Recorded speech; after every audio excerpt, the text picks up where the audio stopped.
Hey, everybody, and welcome back to another episode of Veach season, baby.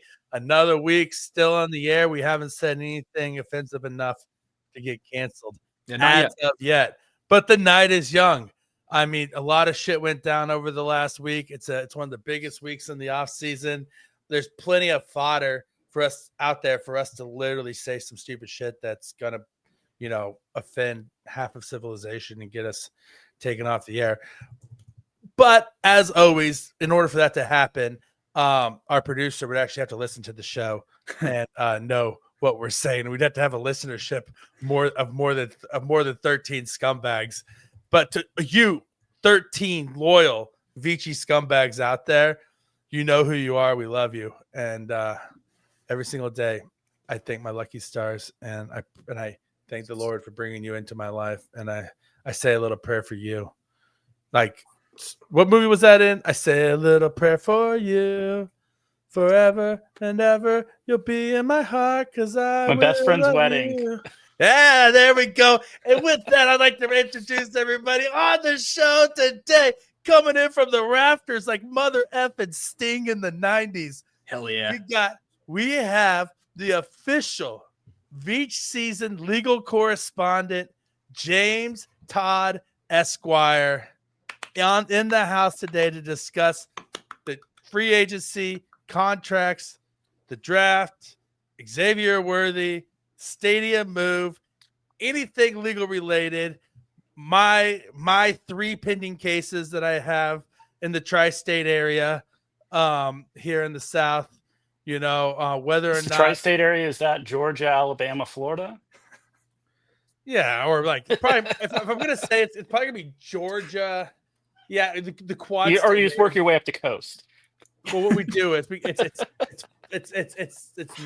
it's northern Florida, central Florida, and southern Florida, because you got to divide it up, because those are 3 very different types of Florida man and Florida people.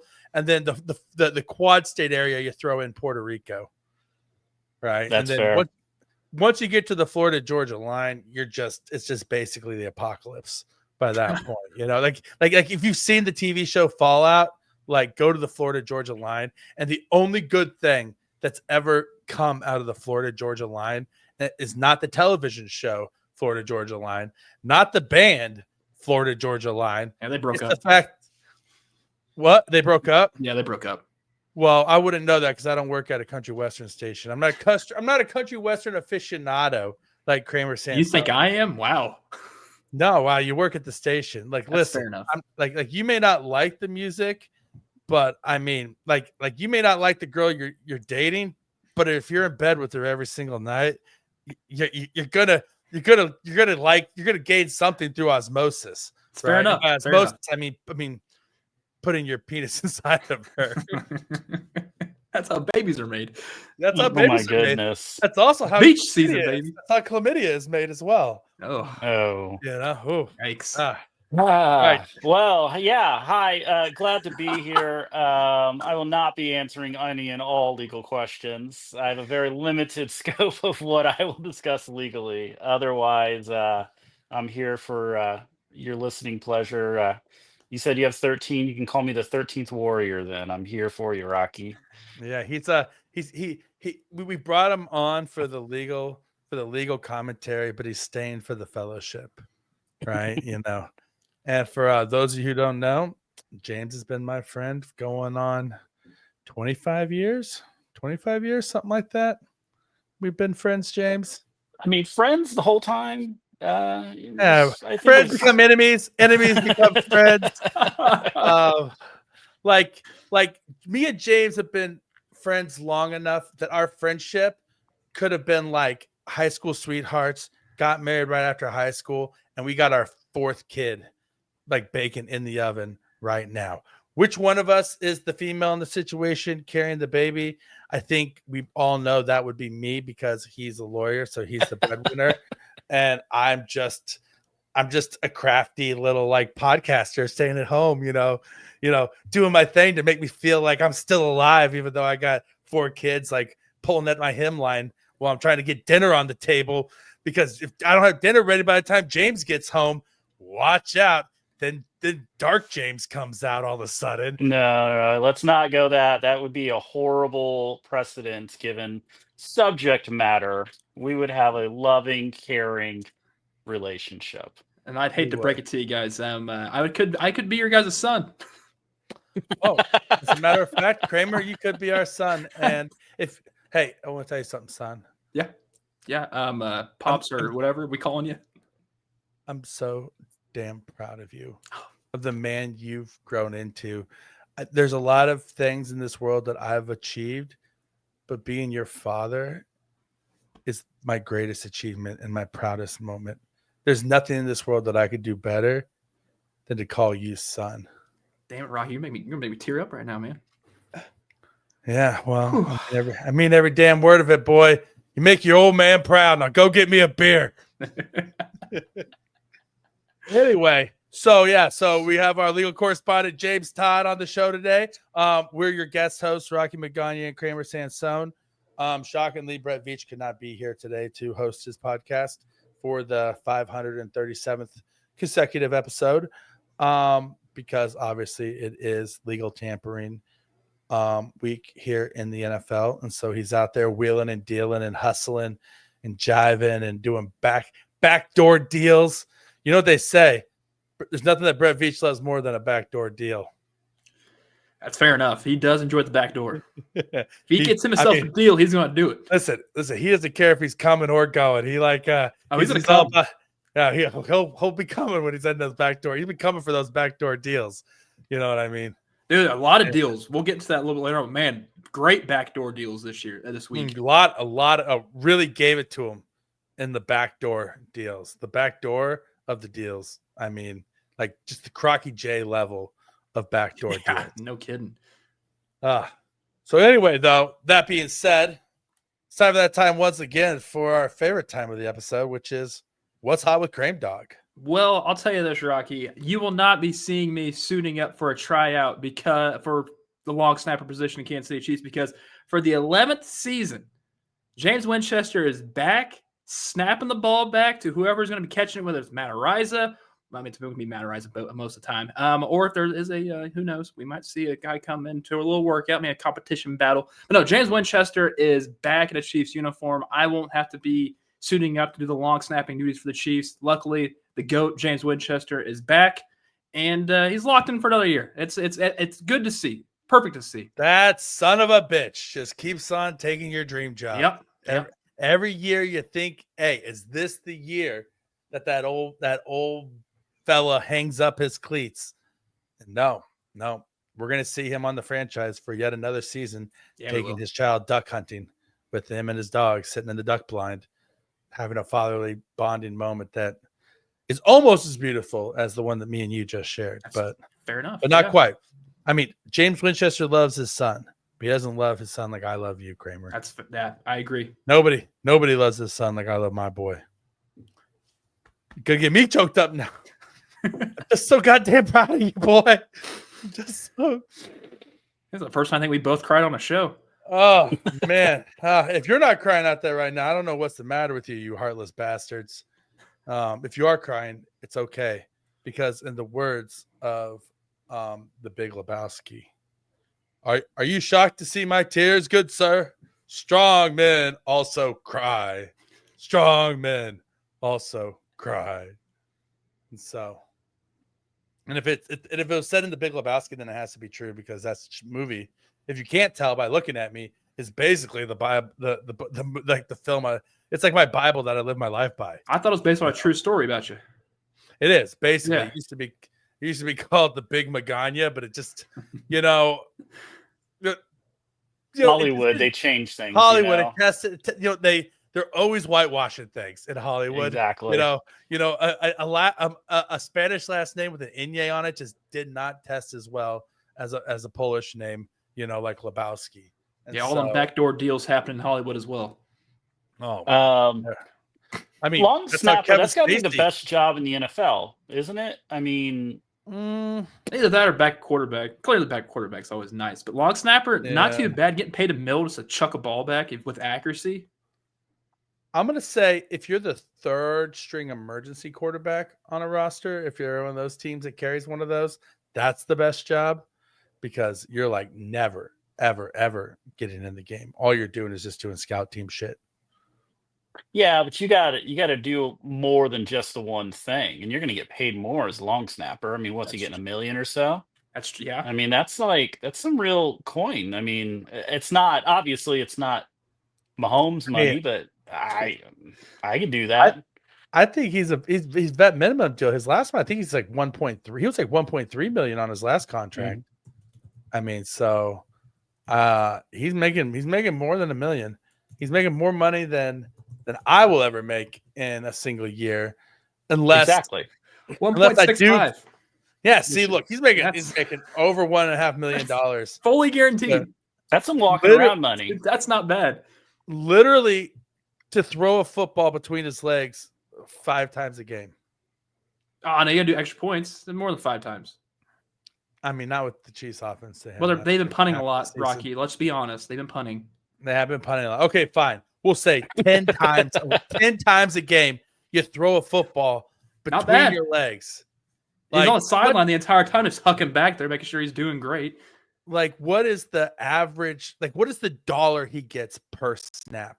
I wonder. Like there's a statistic. Like, there's all these statistics, like yards per route run. Interceptions caused. Big play. Blah blah. Why don't we get cash earned per snap by long snappers? Like, that would be the ultimate statistic. I feel like that we need to have in next gen stats. I'm working on it. So I hate to bring this up. One of the most epic Bill Belichick moments, in my opinion at least, is a random press conference where someone asked him about like the long snapper and specialized kickers. And he goes on a diatribe for like 5 to 10 minutes about the history of kickers, history of long snappers, the development, the guys who were. It's fascinating to watch. So I love it. I think it's all of that's been professionalized. You don't think about this is the last time you'll think of James Winchester this season, unless he gets hurt again, and then Noah Gray has to go out there and snap. Remember when that happened this year? James Winchester, 139 snaps last year. All right, do the math. What is that? $10,000 a snap? 100? Yeah, right. 10 about ish. I haven't done math in a hot minute. Like 15,000, maybe.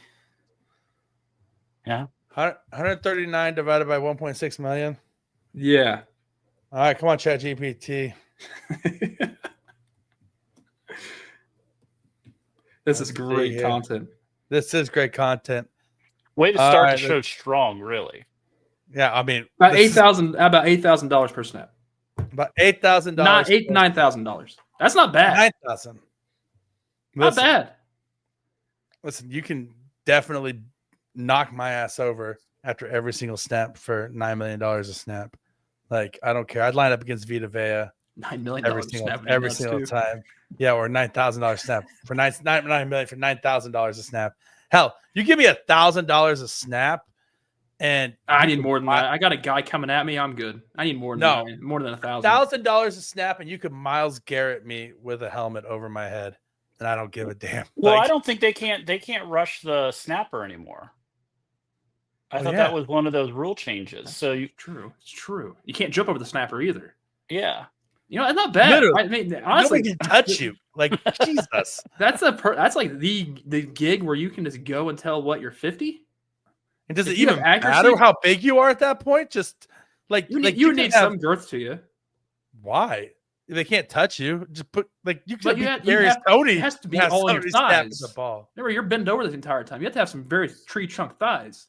Listen, if you're a large human being, you do. But if you're a lightweight, listen, my 4-year-old could do that squat for 10 hours in a row if he wants to because he weighs 6 pounds. You know what I mean, right? So, like the first female player in the NFL, if they want to make that a thing, like if somebody wants to be groundbreaking, I guarantee you there's 1 million women in the world that could squat down into a duck squat and hike a football between their legs accurately 10 times a game if nobody can touch them. Yeah. There's a joke there, but I'm not going to say it. Well, you We sure? we would get canceled. We would. You sure you don't want to get us canceled? I mean, Don't get canceled on the episode I'm on. you're just gonna leave everybody hanging here.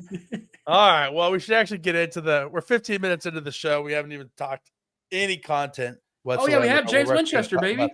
Oh, sorry. Wow, we're way ahead of the curve, then, aren't we?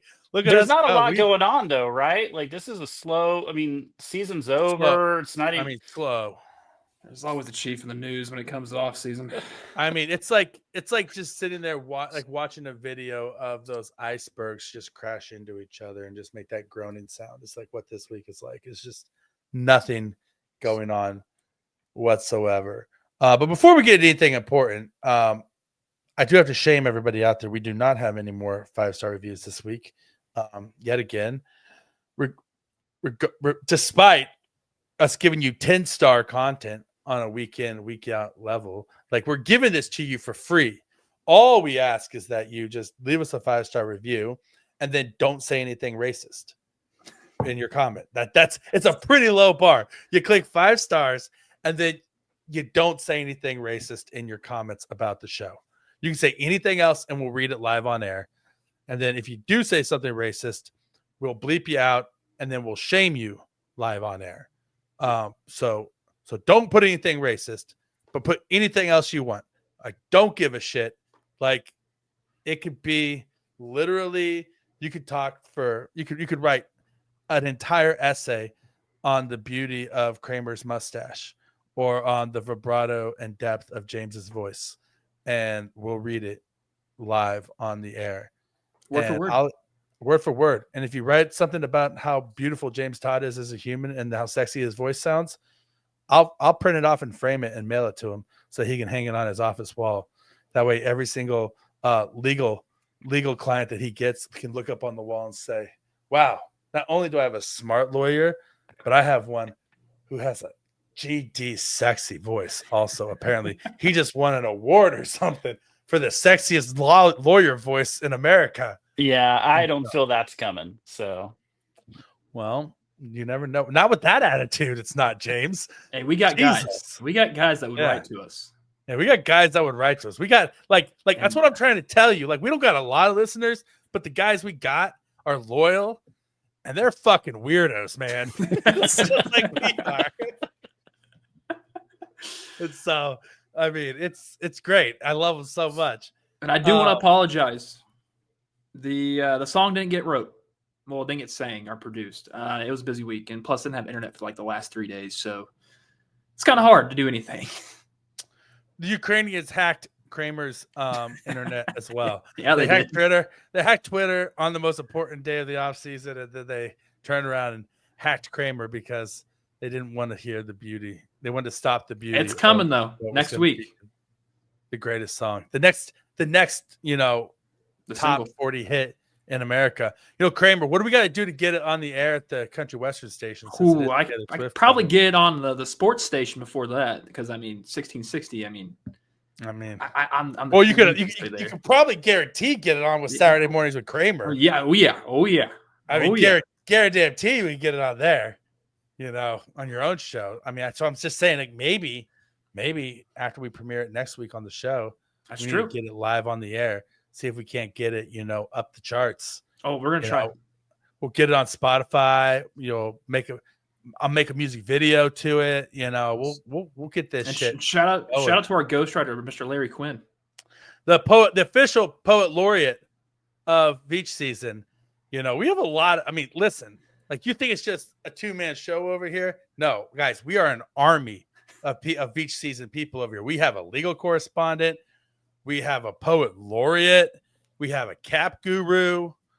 We have wives and fiancés who let us do this, and get mad if we ramble for too long, which shocking. That's like a weekly occurrence with this show. I get off this show and I walk into my bedroom and my wife just stares at me and she's like, "I thought it was going to be a short episode." I was like, "It was a short episode. It was only 90 minutes. She's like, "You said 45. 45, 90. It's 45 squared. Yeah, it's 45 squared, And so, but yeah. So that being said, we should probably get going because we're 20 minutes into this bitch and we haven't even started on free agent talk yet. So, Chiefs make a few free agent signings this week. First one, obviously, the biggest glaring hole they've had on the roster all offseason is the offensive line, left tackle specifically.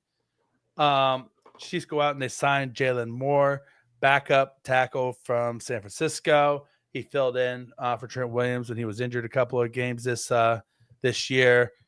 Posted a 75 plus pass block rating on PFF in like 4 out of the 5 games that he started. I wrote about him. Actually, give me my laurel, my pat on the back. Immediately following the Super Bowl, I wrote an article over on Arrowhead Pride. How did the Chiefs fix the left tackle position?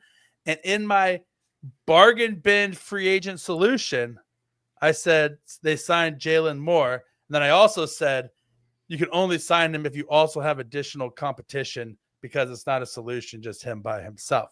But I did predict this signing. So if you guys don't think I don't know what I'm talking about, I don't. But sometimes I get lucky. Sometimes I get lucky, and I got lucky. God damn it. Anyway, James, Jalen Moore signing. How you feeling about it? Is it enough? What do the Chiefs need to do in addition to it? I am whelmed. I am not overwhelmed. Not disappointed. This is as meh a signing as there could be. Nothing against Moore. Obviously, he's a Chief, rooting for him to turn into a Pro Bowl left tackle. For now, I mean, he's a body. The Chiefs needed a body. They literally could not field a left tackle last season. I think, as a Chiefs organization, this is not the kind of move that you want to make because it really is plugging a hole. But the guy, he has the size, he has the length. He's graded well. I think I haven't looked at the particulars. You guys probably broken this down. What did I hear? 2 years, like 21 million guaranteed. I'm guessing that if they want to cut bait, you can cut bait, and next year he's a little bit on it, or he can be a backup, or he can switch to right tackle. If next season, if you get a left tackle solution, and maybe it's time for Juwan Taylor to find a new team, and you get some cap savings there. But that's all a year away. He's fine. He seems like a good player. I don't have high expectations for him. I'm very fine. I'm fine with it. That's where I'm at. This very much seems like a 1-year trial run stopgap to see like if he can hang and if he can raise the floor of what they have. But he does automatically because they didn't have anything. They went from no left tackles to now they have an NFL left tackle. Now they have an NFL left tackle, and they didn't need Tristan Wirfs or Charles Cross or Laramie Tunsil at left tackle in the Super Bowl. Like they literally just needed like would have been nice. Dan and Moore that Super Bowl they might have. Play. Yeah. They needed a left tackle against the Eagles. Philly was they were. I don't know if there's a player in the league that would have changed that outcome. It's left tackle. So I mean, they were. Yeah, Chiefs got raw dogged by the Eagles. Yeah, they like the Eagles did not wear protection, and they took us behind the woodshed and put a baby in us. See, I like the move a lot, especially because he adds addition if you want to start running the football, Andy. That actually wouldn't be a bad idea. I mean, he was graded as a 70 plus over on PFF, which is, I mean, honestly not bad, especially if you were in that run offense with the 49ers. So at least there's some potential there. He was a big help when Trent Williams did go down for them. So at least we got to see some sort of more tape on him rather than being a career backup in San Fran. I don't see him being on the team next year. The way that this contract's structured, where you can be an easy out for this after the season. Granted, that $21 million, you have to eat that, but that's this year. You don't have to worry about the $9 million for the following. But I mean, it's not bad. It's not good. I'm still drafting a guy in the first or second or third round that could possibly do something with in this upcoming draft. But man, this at least moves the needle an inch a little bit for the Chiefs. You needed a tackle. I wouldn't say he's better than. Is he better than Joe Thuney at left tackle? I hope he is, but that's just me. I'd say he'd be better than Joe. He would be better than Joe Tooney, I think. I'd hope At left tackle. The issue is, they do need to bring in somebody additional. Mhm. Will, and I hope it's in the draft because I want them to have like a long-term solution. The issue is Andy Reid has a threshold, and a threshold is a threshold for a reason. And there's not a lot of linemen that cross that threshold of a 34-inch arms in this draft, especially at the top of the draft. Unfortunately, you got Cameron Williams as the highest graded tackle with 34-inch plus inch arms. Otherwise, you're looking at Charles Grant, who played at William and Mary, and who he played. he has a lot of potential, and a lot of people are who are draft nicks are high on him, but level of competition is non-existent. And I don't. That's a tough pill to swallow to say that he's going to be your future left tackle this year, going from William and Mary to the AFC West that has Max Crosby, Khalil Mack, who's Denver just signed. Denver just signed a pass rusher as well. It's you need something else. Is it a trade? Is it bringing in a veteran like Donovan Smith was injured last year? It turns out he got injured in the offseason, and that's why the Chiefs didn't sign him. That makes sense. Is he back this year? Is there? I mean, will this light a fire in Kingsley Sumatia's ass? Give Andrew Whitworth $10 million to come out of retirement. I don't give a shit. Give me something.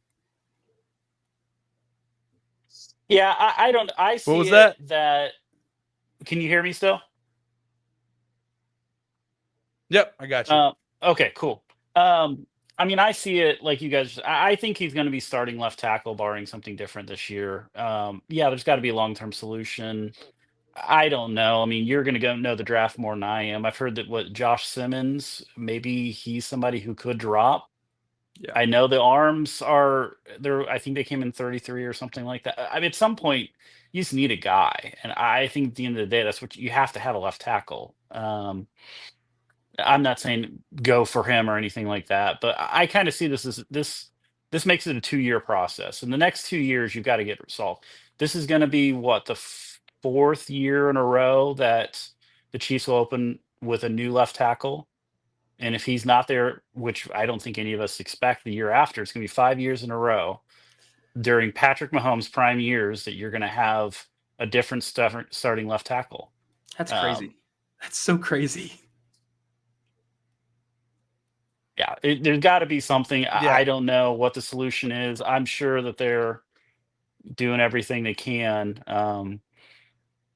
But I think, as you indicate, what incentive is there for other teams to trade with us anymore? So, well, that's the whole thing. Is Laramie Tunsil was traded for a box of peanuts in comparison to his position value and quality of a player that he is. And a lot of Chiefs fans were upset that the Chiefs didn't make the call to try to make that trade. And I contend that the Texans weren't going to pick up the phone, or didn't pick up the phone when the Chiefs did try to call. I mean, the exact same thing happened a couple of years back. The Chiefs tried to trade up with the Dallas Cowboys, and Jerry Jones told the media that the Chiefs tried to call him, and he refused to pick up the phone, that he wasn't going to trade with the Chiefs. Nobody wants to be the Buffalo Bills. And the reason why people don't want to be the Buffalo Bills is because it doesn't matter if the Chiefs gave you 2 first-round draft picks for him, right? If the Chiefs get Laramie Tunsil and they go on to win the Super Bowl, the perception of your fan base is that you lost the trade and you made a stupid decision. It doesn't matter what value it was that you got for him. You gave the Chiefs a Super Bowl, and they are the enemy. And it doesn't matter. You're supposed to stop the Chiefs from winning at all costs, as much as you're trying to help your own team win. And so, as much as maybe even the GM liked the compensation that the Chiefs maybe could have put together for a guy like Laramie Tunsil, he wants to keep his job. And more so than he wants to win a trade and get more value for the draft for the player, he wants to not have to change his kid's school for a 3rd time in 10 years or whatever. You know what I mean? Like, he wants to keep his job. And so they were not going to trade Laramie Tunsil to the Chiefs. And hell, Laramie Tunsil could be a free agent at the end of the season anyways. They haven't even signed a deal yet in Washington. Yeah. One guy I think that the Chiefs could maybe target in the draft who would slide, who's kind of a sleeper, is Jalen Travis, left tackle for Iowa State. There's a lot of like questions, maybe with like his punch timing and maybe just him just being like raw a little bit. He's not as raw as Kingsley was, though. When I watched the tape, he looks a lot better than Kingsley did coming out last year. And I mean, he's 6'7", 339, threw up 26 on the bench, had a 5'1", 40, jumped 35 inches, had a 9'4" broad jump. He has almost 35-inch arms, his 34.88-inch arms, right? Like he's a monster of a human being. He looked really good in reps at the Senior Bowl in the one-on-ones. And so that's a guy that I think maybe in the middle rounds, maybe with that 130-something pick, you could possibly see the Chiefs target a guy like that. We'll see, though. I think they got to do – like Jalen Moore's going to go in as the starter and get the first look, but they need to have something else there because the security net there is not great enough. Yeah, you need some competition. Yeah. You 100%. Another free agent the Chiefs signed was Elijah Mitchell, former teammate of Jalen Moore, veteran running back. Had some injuries last year. He's been the guy at times. He's been a backup at times.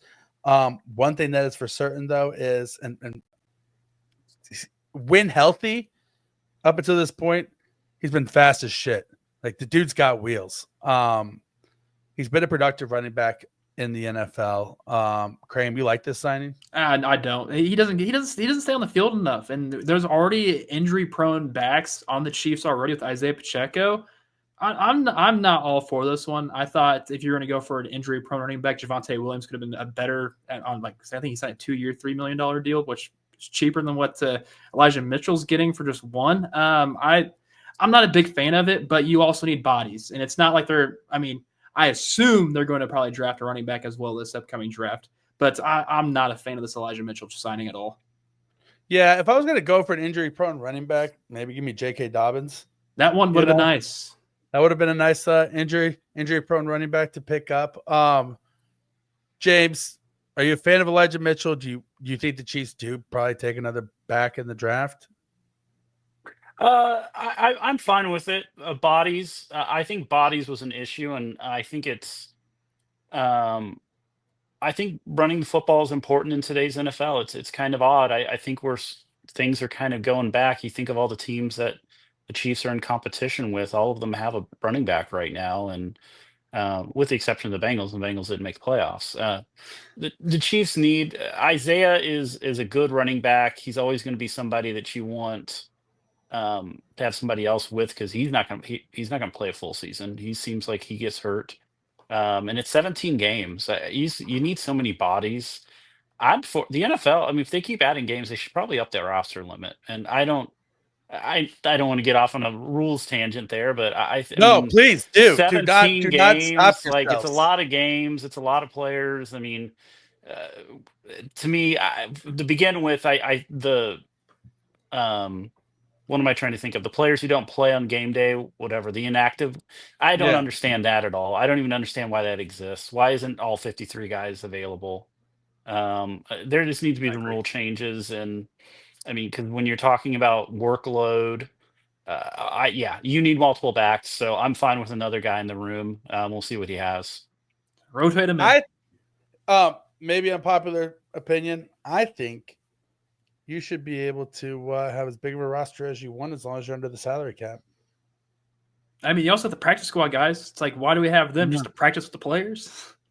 Well, they have the elevation rules. That's kind of changed some things, and I think that's alleviated some of it because, especially late in the season, it seems like the Chiefs kind of save some of those elevations, and then those later games, like guys get weeks off, they elevate a player, and I mean they're doing some things. I just have never understood why there's an inactive list. Why aren't all 53 guys available? I mean, college football. What is it? I think you can have 85 scholarship athletes. And any of them can play. You could pull a red shirt off a guy in the middle of the game and send him out there to play. So it's crazy. I don't understand why the NFL has that restriction. But so in terms of Chiefs need bodies at running back. We literally brought in a guy off the couch to run for us last season because of how thin we are at that spot. So I wouldn't be surprised if they draft somebody. I thought they were going to last year, but Well, and this is a much deeper draft too at running back. I mean, there's 25 guys that are going to be selected in this draft. At least there could be 30. Like there's at least 20. Like there's easily 25 running backs where if the Chiefs took them or your team took them, where you would say, okay, this guy has a chance to make the 53-man roster, right? so you're telling me there's a chance that Devin Neal ends up as a Chief. There is a chance that Devin Neal ends up as a Chief, and I would be extremely, extremely stoked if Devin Neal ends up as a Chief. But that's what I'm saying is there's at least 15 guys where if they ended up as a Chief, I would be extremely stoked if they were a Chief. And then there's 25 guys where I'd be like, oh, they're going to add depth and they're going to make the team. I think they're better than Deneric Prince. Like there's 25 guys that I would say if Deneric Prince is the Mendoza line of like on the verge of making the team or not making the team kind of guy, I would say that there is 25 guys on the right side of making the team above Deneric Prince in this draft. Well, and I think that's going back to the Super Bowl. And I think this is why we're seeing runnings. Teams have started going so light. They're playing so much zone. They're dropping back. Chiefs couldn't run. And I don't think it was like the Eagles in that Super Bowl that we couldn't run against the Eagles. We just didn't have – we couldn't block and we couldn't run. That could have changed some of the dynamics. So every single time the Eagles just – all their pass rushers were just teeing off because there was no threat of run. And all of the really good teams and, gosh, how many running quarterbacks there are now. I mean, Mahomes does that in playoffs, doesn't in regular season. I think you have to have a run threat, and I think that's kind of the balancing that's coming back. And you look at the offenses outside of Kansas City, Andy Reid's kind of one of the last real pass-heavy head coaches, unless I'm missing something, and I leave that to you. But I mean, even like Ben Johnson, everybody likes to talk about the Lions. They have 2 running backs, and they run the ball a lot. And they rely upon that offensive line. Deshaun McVay, they run the ball 50% of the time. I mean, all of those offenses, Shanahan, that's the feature of his offense, is his ability to just plug and play running backs and run blocking. That's where the trend is in the NFL. I'm not saying the Chiefs need to follow the trend, but I think that's happening in response to how defenses are being built. They're lighter linebackers who can run, lighter linemen who pass rush, and more shell coverage. There's guys dropping deeper. You got to be able to punish them for that. And the Chiefs, Patrick Mahomes, let's find him his running back. He can go out there and when people go deep, just hand the ball off and just keep moving the chains. Because Pat really hasn't had a running back. It's only been Kareem Hunt, right? The one year. The 1 year. Yeah. The best year. His best offensive season was the season he had his best running back. Yeah. They give him back. And it's interesting that you brought up Sean McVay's offense too, James, because like last year, the Bills didn't even try to hide it. When they were between the 30s, like 30, 40, 50, 40, 30 on the field, like in the middle of the field there, like they literally just lined up in jumbo formation and handed the ball off when they're in the middle of the field because they didn't want to worry about turning it over. They didn't want to worry about like they literally just handed the ball off in the middle of the field. And then once they got towards the red zone, they started passing again, started running the ball with Josh Allen. But in the middle of the field, it was all just James Cook hand the ball off in the middle out of a jumbo formation. And they didn't like you knew it was coming and they just did it anyway.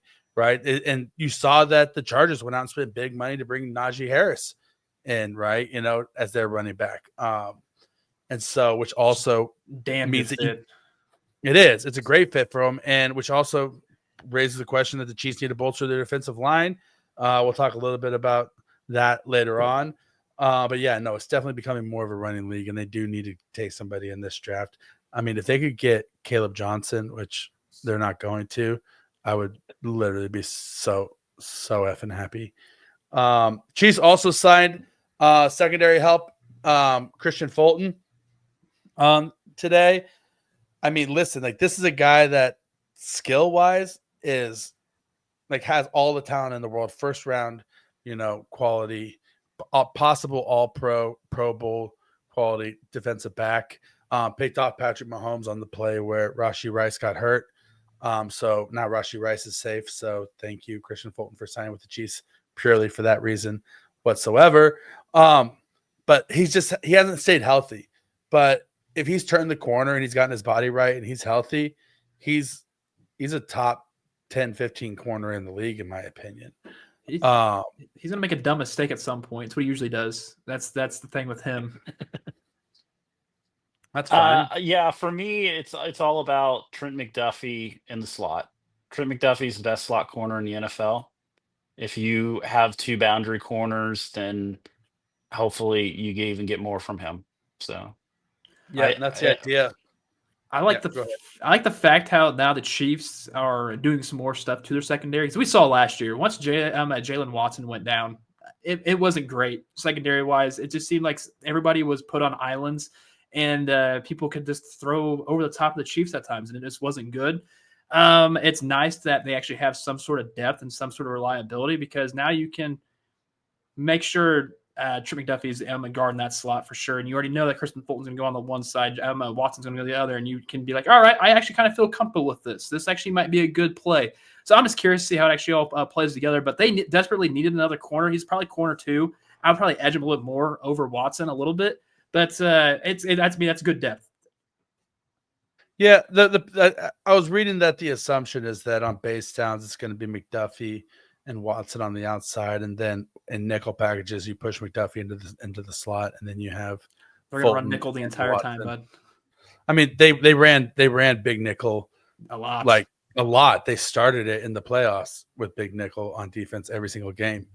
So it's basically their base defense at this point with Spagnuolo, which is also why, I mean, obviously we'll get into this here in a second, but you know why re-signing Bolton is a great move, but it also wasn't super crucial in the sense because they spent a lot of time with only 2 linebackers on the field now, right? And so at least you know it's going to be Drew Tranquil and Bolton out there. So I'm curious with old Cochran and Leo Chanel happen. Well, they'll use Chanel on passing downs, and they'll use them as like that Falcon type of like movable tool that they as like you to should. do. As they should, yep. Dude, so yeah, speaking of that, so Chiefs also signed Robert Tonyan. He was on the practice squad a little bit last year, blocking tight end. Not a whole lot to discuss there. But they also re-signed, as we just mentioned, Nick Bolton to a decent extension that he's earned. The Chiefs love him. Like he's a great locker room guy. He's a smart player. He is what he is. The Chiefs know what he is, and the Chiefs know how to use him and get the most out of him. Good in the run defense. Sure, he's liability in coverage, but you don't have him out there. You don't have to have him out there in coverage.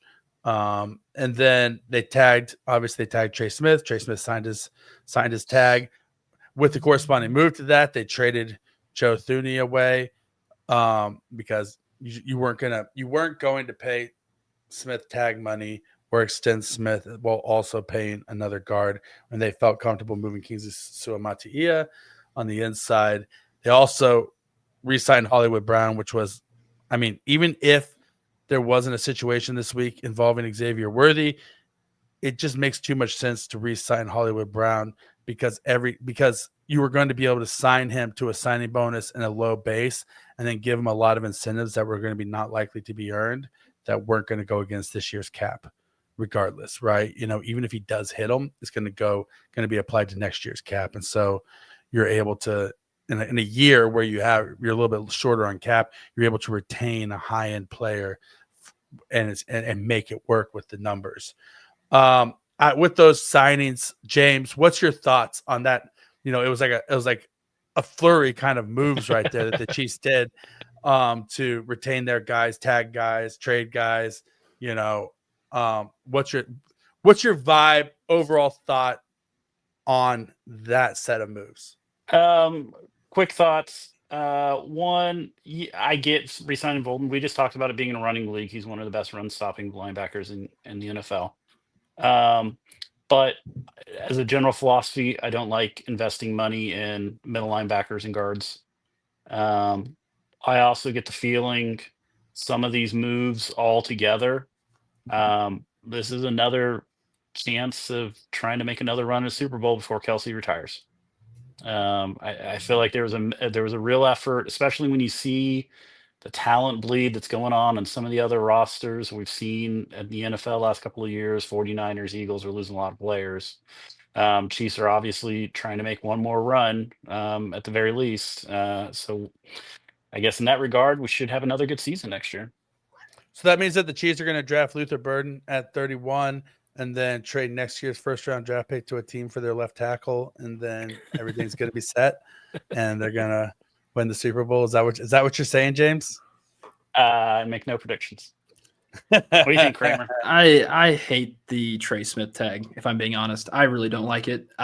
You could allocate money elsewhere and do better things on the offensive line. You could have actually gotten a decent tackle out there. You could have actually used that. I know the biggest kicker for the Commanders was taking on this final year of Tunsil's contract. You could have actually forked over the cash and been able to get Tunsil on this team if you didn't tag Trey Smith. But that's I don't know. I don't really like paying over $20 million for a guard, but I guess with inflation now these days, it's probably the going rate for them. The Joe Thuney trade, good. Get him out of here. Get the draft compensation for it. And then Hollywood Brown, you need another wide receiver, and he knows the system. And I'd rather trust Hollywood Brown actually seeing a full season. Hopefully, let's knock on some wood here. We need to get a full season with Hollywood Brown in the Chiefs uniform to see what he actually could truly do. But other than that, I mean, I love Nick Bolton. We already know this. I beat the drum when he got drafted for the Chiefs. I thought he was a first-round talent. Still think he still is a first-round talent when he came out of that draft. But yeah, no. Other than that, Veach, you're doing what you're doing. It's great. I love it. It's great content for us. Kramer, what did we say all last season and off season? We said Trey Smith wasn't going anywhere. Right? Everybody said I don't think we said that. We did. We did up until the Mike Borgonzi signed with Tennessee. That was the only time that we changed our tune a little bit and said he might end up in Tennessee because Borgonzi loves him so much. And I think that he would have ended up in Tennessee if the Chiefs hadn't tagged him. But the Chiefs liked him so much, and that he's such a good locker room guy. He saved a kid's life at the like. That's the thing you have to understand about this team. Is that there's more that goes into their decision making than what happens on the field. Who the guys are off the field matters to not just to Andy Reid and Brett Veach. I think it matters less to Brett Veach and probably more to Andy Reid, but it matters immensely to the Hunt family. And having a guy who risked himself to save a kid at the shooting at the parade 2 years ago goes a long way with that ownership to say that this is a guy that we want to have represent our brand and our family name, right? Because there's plenty of other guys out there that they have to deal with because they're talented who don't properly represent the family name or the brand. So when they have a guy who does and who's also a really good player, I do believe that there's a little bit of pressure from ownership to say we don't want to let this guy get out the door because we like the optics of this guy. So, well, also and all of this is artificial. I mean, you want Trey Smith on your team. You want Joe Thuney on your team. You don't want those guys to leave. It's the salary cap forces you to make decisions. So I think Andy Reid talked about that with Joe Thuney. He obviously Andy Reid didn't want to see him go, but he understands reality of the business. So I was of the opinion, I think, Rocky, we discussed, you were adamant Trey Smith was going to be here. I thought they would keep Thuney because he was already under contract, and you've got that, kind of budgeted, I guess, best way to say it. Because I think Hunter Norzad's going to have a good shot at starting. I think he played pretty well when he had an opportunity, and we'll see. Obviously, there's going to be competition there, but was swing and a miss with Kingsley if Norzad beats him out for the left guard position. I mean, like just what a total swing and miss that would be if he can't even win the left guard position. But we talked a little bit a couple weeks ago about what Kingsley needs to do this offseason to get his career back on track. Well, real that quick, happens. I mean, Mekhi Becton, Super Bowl. He was 100%. a failure in Good Jets, went there and just won Super Bowl, so it can happen. He is a free agent, right? Is he still a free agent, Mekhi Becton? Did he get signed? He might be a free agent. Chiefs might as well. Brett, yes, put him back at left tackle. Brett. I mean, honestly, when you're talking about like thinking outside the box, I wouldn't hate pursuing a possible trade for DeJuan Jones with Cleveland. He was injured all last year. I don't even think he's slated to start right now. And maybe he is because Jedrick Wills is a free agent. But I might be not picking up the phone and calling Cleveland and saying like, hey, we throw you some compensation. DeJuan Jones was a really good prospect up until he got injured. So I don't know. They got to do something, I think, to add a little bit more competition there. Sorry, I threw us off track. Get us back on track, Rocky. Oh, Never. we're never on track here. Listen, I was saying you're never off track if you're never on track in the first place. And you're never off track when you're with friends. It's like you can never be lost when you're with your family, because wherever your family is, you are home. And wherever you sons of bitches are, that's home. I am home. Yep. That's home. But yeah, so just really quick, wanted to say a quick farewell to Turk Wharton. He got the bag down and got paid in Carolina, like got paid in Carolina like he deserves. The quad father got all the money he deserves after being an undrafted rookie free agent who fought and grinded, fought through injuries, and made his way on the roster and made his name, and then worked his way up to getting paid. Happy for a guy like that. Justin Reid, we mentioned, goes to Kansas City Chiefs defense in the South to team up with his predecessor, Tyrann Mathieu, to man the back end there. Justin Watson, thank you for your one clutch catch a game. They were always in the clutchest moments, and we salute you for your service. I wish you nothing but the best with your league minimum contracts. I hope you keep getting a league minimum contract for the next 10 years and be like a guy who played 20 years in the league and made $1.2 million every single season. That being said, I think the Chiefs are gearing up for the best player available in the draft. Any of the remaining free agents, I don't think the Chiefs are going to be much more active. They need somebody on the defensive line to kind of fill that Turk Wharton, Derek Noddy, Mike Pennell hole. They've got $19 million to spend. And so they've let some guys like who are pretty cheap get signed other places. So like Tier Tart signed a 1-year, $5.5 million contract, right? And so they got a plan.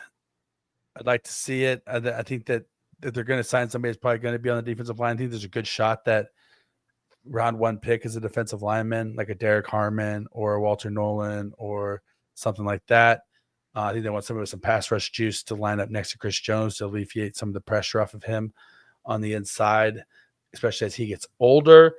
I wouldn't hate seeing them bring back Willie Gay as depth on like a league minimum contract because he's a free agent. I'd rather do Isaiah Simmons. Oh, old Olathe North boy, huh? Yeah, I'd rather have him here than Willie Gay. There's some good guys still out there. Like Larry Ogunjobi, if you need a defensive line help, he wouldn't be a bad one to facilitate. There. It's going to cost a little bit, but Isaiah Simmons is such a mind F to me because, like, before he got drafted in the NFL, the last time I saw him, he was like an 11-year-old boy, and he was the little brother. So I used to work at a nonprofit at a group home in Kansas City, and one of my residents was a track star, and his older brother, Victor Simmons, was a teammate of the kid who was in my who was living at the living facility where I worked, and Isaiah Simmons' dad was their coach, and so Victor and his dad used to be around there all the time, and they would bring Isaiah along with them sometimes. And he was just like this skinny little kid, right? Yeah. And then all of a sudden, next thing I know, he's being drafted. It's like 6th overall coming out of Clemson. And I'm like, what in the hell? Like, where did like damn, dude grew up, right? You know? And that's what happens when you move away from home and you live somewhere else. You're watching the draft one day, and a kid who you once knew when he was an 11-year-old, he's met him like twice, is now all of a sudden a first-round draft pick in the NFL.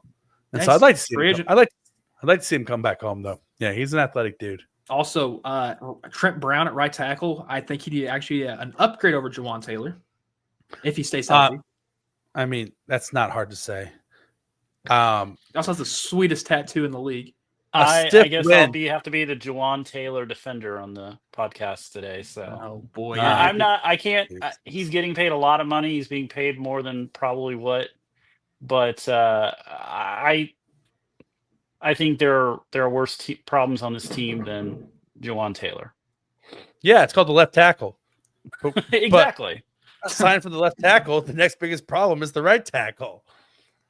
You got a hole at left guard, and I don't know. He's not a very good. You said I don't know. I'll leave to the he's not very good. he's not a very good run blocker, but he's pretty solid in pass blocking. Chiefs throw the ball about 60% of the time. So the question I have is, what in the hell is the Chiefs' obsession? Like Lucas Niang and Jawan Taylor. Like what's the deal with them drafting these big dudes with tiny legs? Like these guys get their asses kicked in like bull rushes and get pushed back, and they're on skates half of the time because they got these freaking Derrick Henry twig legs out there trying to play offensive tackle. Like I want a dude with some meat in his ass. you Like, must be you're a Wanya Morris fan then. Oh well, I like Wanya Morris more than I like Jawan Taylor. I like that body type more. That's why I went to Juan Jones, right? That's why I want Holland Pierce. I want some dudes with some Holland Pierce would be nice. Holland Pierce he's a unit. He's a force. He would be like a definition of a wall. That dude's massive. Like 6'8", 345. Yeah. He's like 30. I think he has 36-inch arms. Like the guy is just a massive effing human. And so the floor with him is throw him at guard and just let him just stand there. Just don't move. Just stand there. They can go around you. Like for Jesus' sake. Chiefs got a few comp picks, all 7 rounders. They have Mr. Irrelevant, last pick in the draft. Who do you guys think the Chiefs are going to take with Mr. Irrelevant? Any predictions? Brady Cook. Oh gosh. Oh, that's the first thing that popped in my head. I don't know why. It just did. I'm going to say Bryce Cable Drew, left guard prospect from Kansas. Thank you. We'll take that. Actually, I think the tackle, is that the tackle who left? Logan he Brown did pretty well at the combines. I can't remember his name now. Logan Brown did good at the combines. Yeah. The right tackle and the left tackle was Bryce Cable Drew, but he projects more as a guard just because of his arm length. Yeah. He's got some. Logan Brown was like a 4 or 5-star recruit, and he transferred in and kind of just finished up here. But he's a guy that has the length. I think he has 35-inch arms. He's got some good size to him. He's a big dude. But a legitimate one, Fentrell Cypress III out of Florida State, corner. I'm going to say Zachary Franklin, wide receiver at Illinois. Not bad, actually. Yeah. Not bad. So I can take that one too. He's got good hands. All right. So let's get into the news this week. Before we get out of here, the reason why we have our legal correspondent James Todd on the show today is for his expertise to discuss a couple of items that are burning in the kingdom this week. So there was news that broke over this week, and I don't know if you're living underneath a log, but there was news that broke that Xavier Worthy was arrested for an alleged domestic violence incident that involved him choking allegedly choking an individual. Everybody on social media went nuts, condemning him. Also, a lot of people were. I tried to remain neutral, but I definitely wasn't defending him because you don't ever want to be the guy who was wrong when you're saying, "Oh, I don't believe it. I think she's lying." Right? Like you don't want to say that and then have her not be lying. And so, but it did always feel like there was more to the story. And I did say that as well. Like, because Xavier Worthy never, like the whole thing about him coming out in Texas was that he was never an issue and that he was a high character guy and his coaches loved him. His mom and him are like best friends, and his mom posts videos about him all the time about what a great man he is, how proud she is of like his character and all these sort of things. And yeah, obviously moms be lying, but it's rare that mom's going to go out of her way to make like a montage video of her talking about how proud she is of the man you are and your character.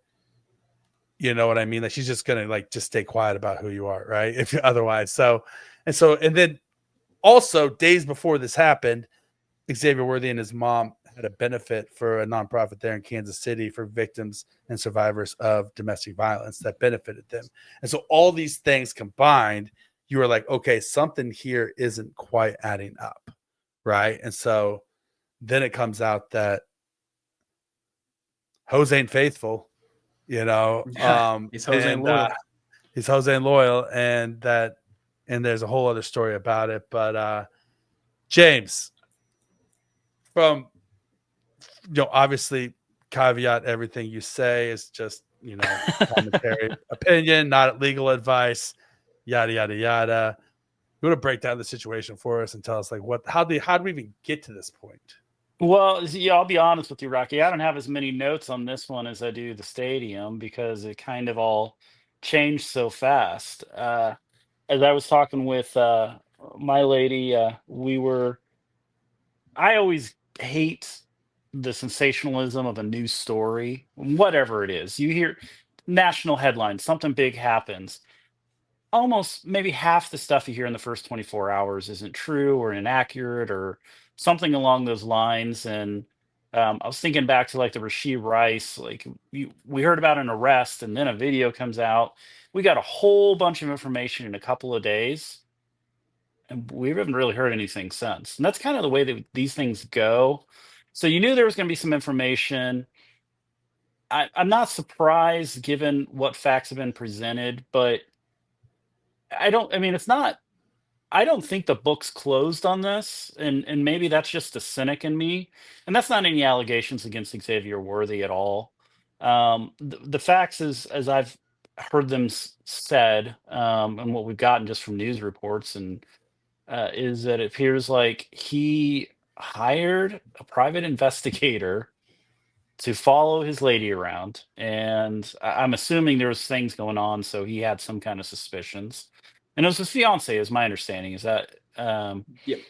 and found out that she was cheating on him. And the information I've read is that 2 weeks ago he told her to leave the property and get out, and then there was some kind of escalating event. What was that, last Saturday? So I have questions. I'm sure that those we may never get those answers, and that's fine. That's the way the system's supposed to work. The police to investigate. If they have a probable cause to arrest you and charge you with a crime, that's what they do. If they don't, it's not their duty to exonerate you, and it might go away. But for NFL purposes, there might be some questions still outstanding. I don't know. I've heard it stated that he called the police. Why did he call the police? Who called the police? There was some kind of escalating action. There's something happened, and in these cases, it's sometimes it's always he said, she said. It sounds like there's a third party who witnessed at least some of this. Again, we may never know who that is. We never know what told the police. For now, the police have said that they're not charging, but they've said that there's going to be further investigation. So I don't view this as a closed case and, plant the flag, everything's good yet, but obviously subject to more information coming out. And it may just be one of those circumstances where it just kind of lingers and then it just is gone because they don't do anything further. But it's not a closed case as far as everything I've read from the police. So with that kind of, the two things, young men out there, if you're engaged to a lady and you don't trust her to the point that you need to hire a private investigator to follow her around, even if she's not cheating on you, you probably shouldn't be in that relationship. It's probably not a healthy relationship, and just move on to find a healthier place to store your heart. But that being said, also, there was the reports that, people alleged, or somebody said that she ripped out his hair, his braids, that there was a physical altercation, and that she may have assaulted him. Would that be a reason why maybe the case isn't closed, that they may be looking at filing charges against her for assault? Well, yeah. So let me first off say I don't practice. I think this all takes place in Kansas. I'm not barred in Texas, so I can't offer legal advice. And anything I say is not to be construed as legal advice. Just offering some opinion based on some facts that I've read. What I would say is that complicates it, and that may be the end of it. That's all it is it's complicated. We don't know what she told the police. Obviously, we know the generality that she said that he probably choked her. I mean, that's from what we got from the police report. they have reason to not believe her. The police, that is. Maybe he did, maybe he didn't. Maybe it's because she said this and there's video, or there's a witness who said, no, that's not what happened. I don't know. When you get into circumstances, and I have unfortunately represented clients in these cases where there's um, an assault charge. It's, two people. When there's two people going at each other, the facts become difficult, and it becomes a question of, okay, well, like, let's say she called and you have a 911 call, and she says, he's got me pinned against the wall. I don't know the contents of it, and he's choking me or something like that. Well, they come back and, well, they got evidence. Well, that's not what happened, but something happened. And maybe she said, well, I didn't touch him. Well, he's like, well, no, she did touch me and did this. Did he push her? Was he helping her out of the house? You understand what I'm not making allegations that he choked her, and I'm not, it appears that probably is not what happened, but there was some kind of escalating event. I'm assuming he didn't just walk in the door. Maybe that is what happened. Maybe he just walked in the door and she jumped at him and started ripping out his hair and scratched him on the face. I'm assuming there's more to the story, but that doesn't mean it's criminal, and it doesn't mean that there's enough for them to charge him.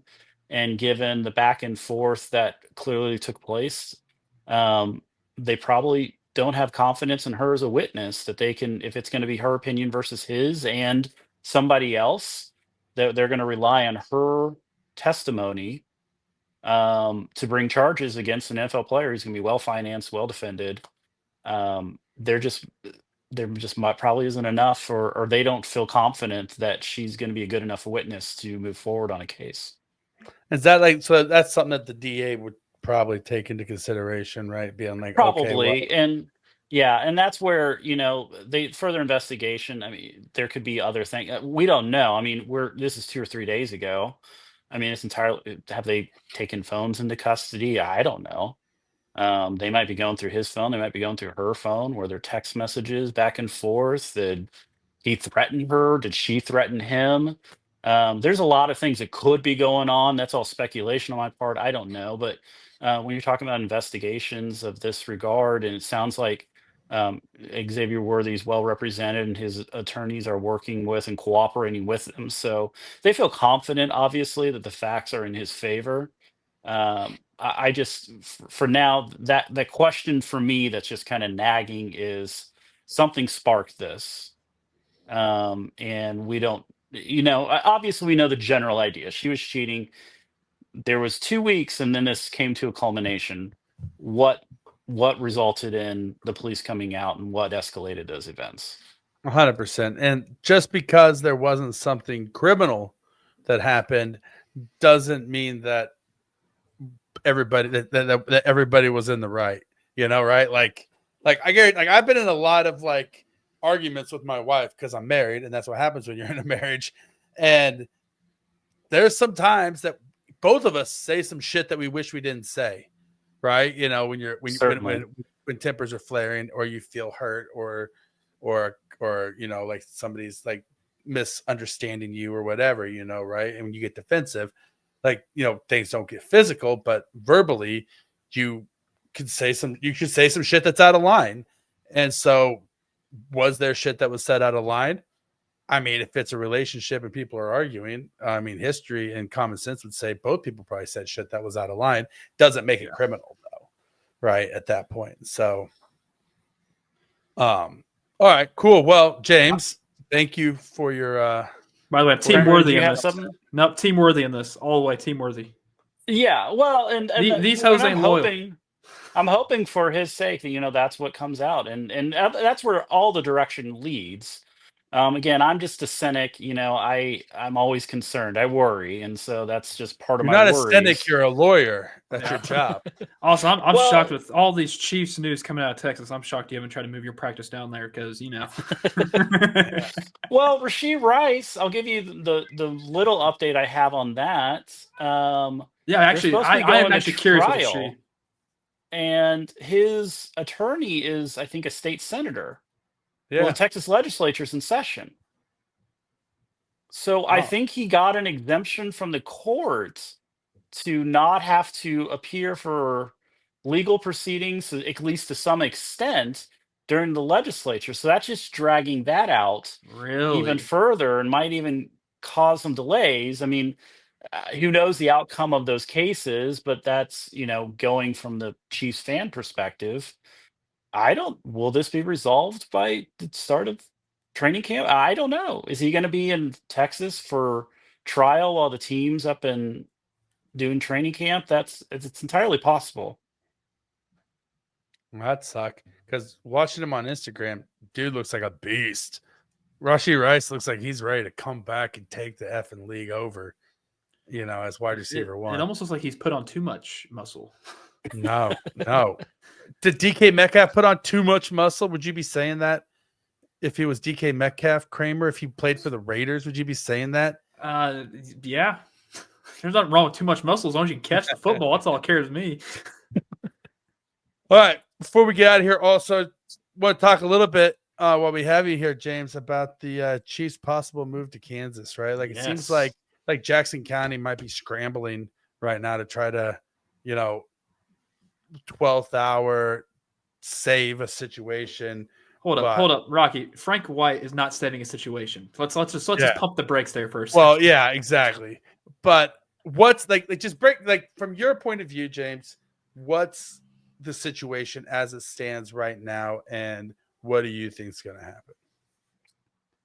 Well, I'll give a brief rundown of kind of where I think things stand right now, and then predictions I don't know from there.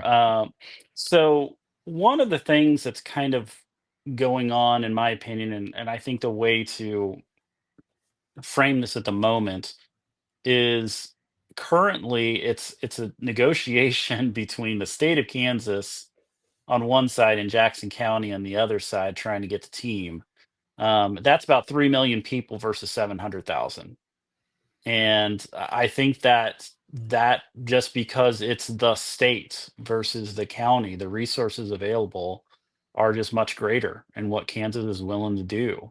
And for those, I guess, who are not in the Kansas City metro area, Kansas City is divided by a state line. There are two Kansas cities, and there's one that's in Kansas and there's one that's in Missouri. The Kansas portion is in a county called Wyandotte County. They have a unified government, meaning the county and the city government are one entity. About 30 years ago now, gosh, we're getting old. The state of Kansas passed this thing called Star Bonds, and it's basically a financing program that allows for the financing of large, and I think it's specifically meant for entertainment type developments to be financed. And at the law, as it was originally incorporated, was about 50% of the financing could come from Star Bonds. And I think those get financed over 30 years, and they're able to pay those back by recouped funds from tax revenue that's brought in from sales tax and liquor tax and different things like that. So to catch everybody up, last year after the Jackson County vote failed, the state of Kansas came together and they passed a bipartisan effort. I mean, we have a divided governance on the Kansas side. We have a Democratic governor and a Republican House and Republican Senate. They all came together and voted in bipartisan fashion to pass both an amendment to that Star Bonds and then kind of some special carve outs. And the amendment allowed that to go from financing for 50% of the stadium up to 70% of a Star Bond project. That project has to be an investment of over $1 billion. It's basically a carve out specifically for the Chiefs and Royals were they to do something. And there hasn't been much of a response on the Missouri side as of yet. I was looking today, and it looks like a couple of the Kansas City area senators and representatives have introduced something into the Missouri legislature to try and get the state involved. And I know there's been talk about what the governor would do. Of course, Missouri just had a changeover in their governor's office, so it's Governor Kehoe. And I don't know much about Missouri politics, so I would be speculating a lot of different things in that regard. But the one thing that is, again, that dynamic that's very different is Missouri is a bigger state. There's no doubt about that. They have more people, but that population is divided between the East and West. And you have Kansas City and you have St. Louis. And St. Louis is oftentimes want to invest in Kansas City Metro. My impression is that the Missouri government favors the St. Louis side of the state. And St. Louis specifically is soured on the NFL, given what happened with the Rams and their move to Los Angeles. That Kroenke sucks. And so, to sum up and let you guys jump in, they're going to have have buy-in from the whole state. And I don't know that there's been any evidence that the state of Missouri is as committed as Kansas is to trying to bring one or both of the teams over. And I know, and I looked up briefly, like I think they've introduced something that would be similar to the Star Bonds, but different. I think it's more for a renovation package, and it would require 33% private funding. I don't know the status of where that bill is. It's nothing that's been passed. It's proposed. If I were going to put money on it right now, my guess would be is that the Chiefs are going to be playing in Kansas City, Kansas next year, and the Royals are going to be working on trying to find the proper place to be moving and playing downtown. But I don't know. The downtown thing is tough right now because I think they missed the boat on that. They should have probably done that 15 years ago if they were going to move downtown.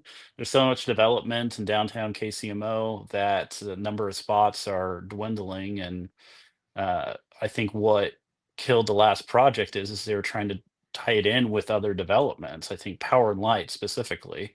They're trying to get in a location that was going to be close to that, but that's where all the other development is. So they're going to be putting a lot of local businesses out of, and that really soured Jackson County voters. So bulldoze that's the what I got. IRS. That's what I say. Bulldoze the IRS. Put Royal Stadium right there. We don't need that terrible place.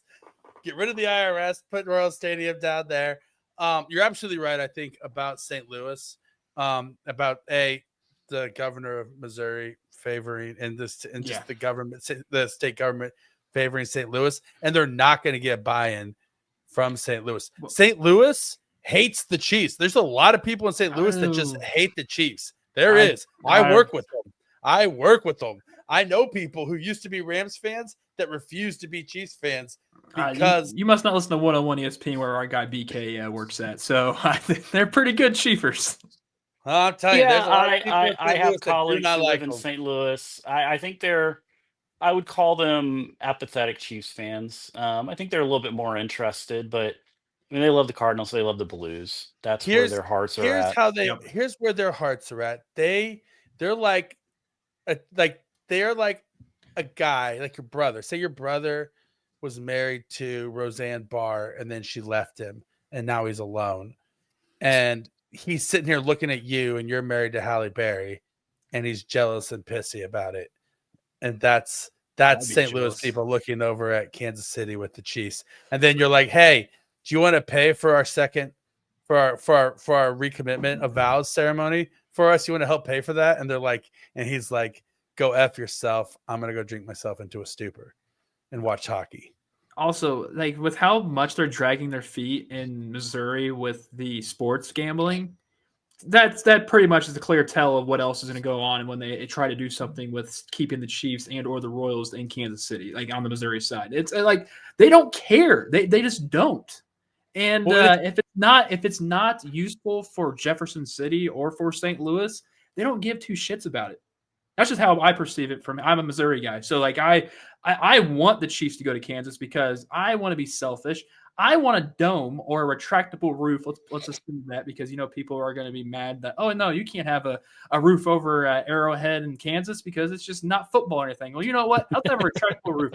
I want WrestleMania to be here in Kansas City at some point in time. I will be selfish. I want to see as many things. The Final Four. Heck, even the title game can even be put in Kansas City because we are the hub of the middle part of the United States. Heck, we're getting the World Cup over in what's also another damning thing because FIFA is like not happy with the renovation process right now for the Chiefs.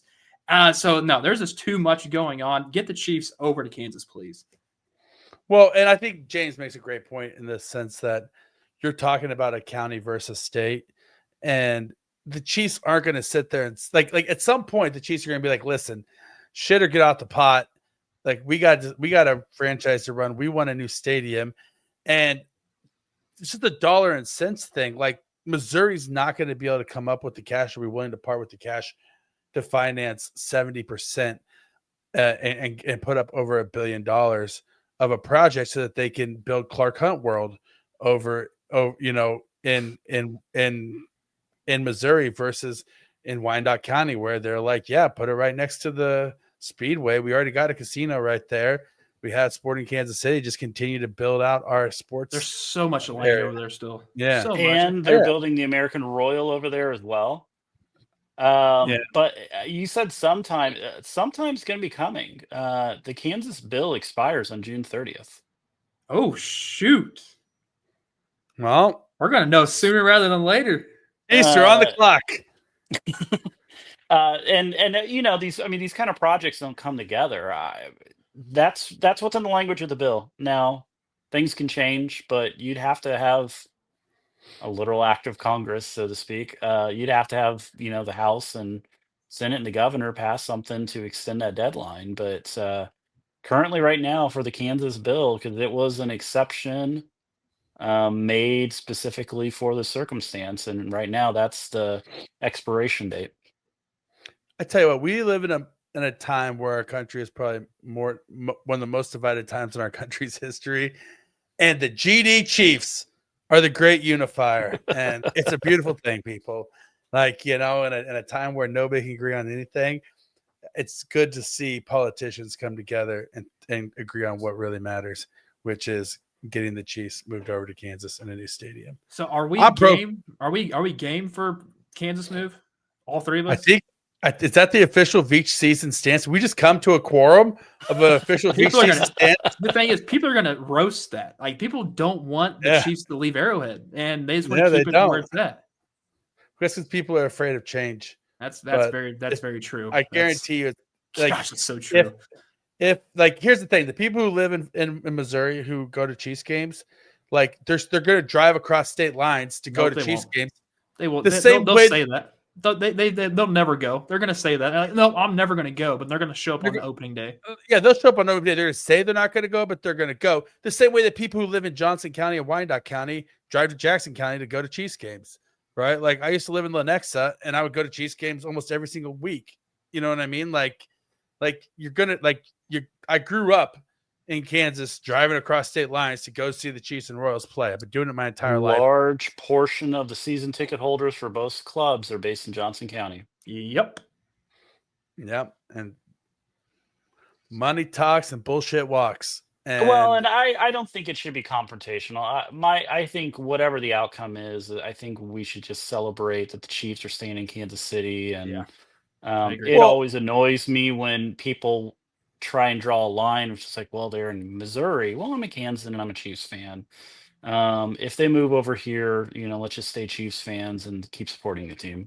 Well, that's the whole thing. Is it's a metro, guys. Like okay, it's technically two separate cities with two separate mayors. Bullshit. Who cares? I grew up in Kansas City, and everybody who lives in Kansas City, for a great majority of people, cross back and forth over state lines pretty seamlessly every single day of their lives without thinking twice about it. I do it daily. And so, I mean, like, it's one city. It's still the city's team. It's still our team. It's still the metro. Anybody who wants to make it a divisive thing, like, you both Missouri and Kansas drivers both suck. So, yeah, you just got to have something more important to worry about in your life. If this is the biggest issue in your life, which side of the state line the Chiefs are going to play on, then I want your life and your problems. Because I got more important shit to worry about on a daily basis. Hey, give me the side with less potholes. Yeah. There's so many right now. It's bad. It's so bad right now. Yeah. I swear my tires will pop one of these mornings. Out there. Yeah. I mean, guys, I live in Florida. Like, it's like you get the Ryder Gator to work. We got nails and broken glass and syringes and alligator teeth, and you God knows what you're going to find in your tires when you drive down the road. Sounds like here. the Paseo. Yeah. So, all right. Well, hour and 24 minutes, right on schedule, where we always depend to be. James, official legal correspondent of each season. Always welcome. Always a pleasure. Pleasure. Pleasure's all mine. You are a gem in a pile of rocks. I know the gyms are technically rocks. All right, fine. You are a diamond in a truckload of gravel. You are the shiniest, turd that we ever shined to make look beautiful. You are my hero, and I love you. And thank you very much, buddy, for being on the show with us today. Anytime. You guys have a great evening. Go Chiefs. It'll be interesting to see what comes up in the coming weeks. Well, before we get out of here, though, one more thing. I want to give you a brief second to pimp if anything burning on your chest that you want to get off, or anything you want to promote. Do you have like a park bench with an advertisement on it that somebody can go see in case of like personal injury lawyer? Call James 411. First call 911, then call James. One of those sort of things. No, I'll throw this out there because I'm getting annoyed by it. I think I kind of mentioned this to you, Rocky. We need to not LeBron James, Patrick Mahomes. So much of LeBron James's career has been defined on what he did compared to Michael Jordan. We need not to do the same thing to Patrick Mahomes. This not being us, the NFL world. Him and Tom Brady are two different people. They're different eras. Let's enjoy this and not make it appear less because it's in comparison to maybe the greatest player or not. I think it's a silly conversation altogether. Who is the greatest? Who isn't the greatest? But that's my hope is that we just appreciate him and his time here and going forward. Voice of reason in a chaotic and mad world. James Todd. Be good to each other. Love each other. Find somebody. Hug each other. And have a great week, everybody. We'll see you next time.